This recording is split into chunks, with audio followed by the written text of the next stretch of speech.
Animation, or at least animation effects, were around since we lived in caves. That's right, we have evidence for animations that appeared 32,000 years ago. Welcome to Fascinating Firsts, the show where I talk about firsts that fascinate me. This episode, animation. Now, to be clear, from what I could see, this is an argument that is being made by a Paleolithic researcher and filmmaker, Mark Azima.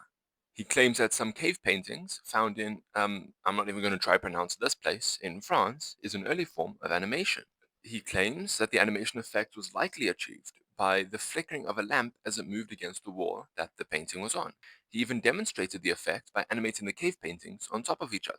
Scientific journalist Zach Zorek also notes that over 100 stone lamps were found in the cave, lending credence to Azima's claims.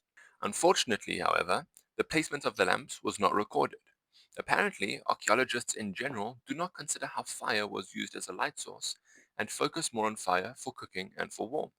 To add a little more credence to Azima's claims, in France still, a bone disc was found. This disc is estimated to be about 14 to 21,000 years old.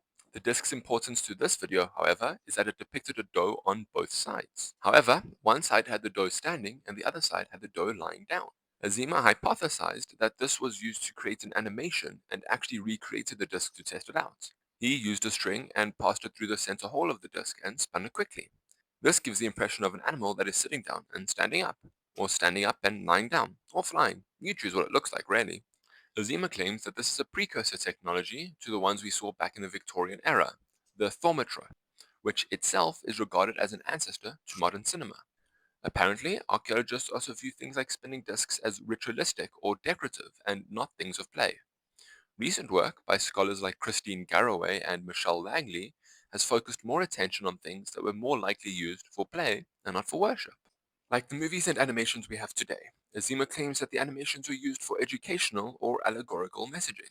A science writer, Stephen Johnson, says that even if these were just for delight and entertainment, it still fulfills a useful function in society, which is to help understand our world, and that fuels innovation.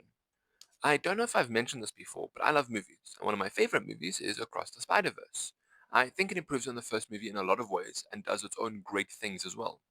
If that animated movie has roots that could technically be traced back to the Stone Age, that's really cool. And that's it for this episode of Fascinating Firsts. Let me know what your favorite animated movie is, and let me know what you think about this theory. Is it plausible, a reach, or something else? Please also like, share, and subscribe. With all that being said, I'll see you next time on Fascinating Firsts. Au revoir.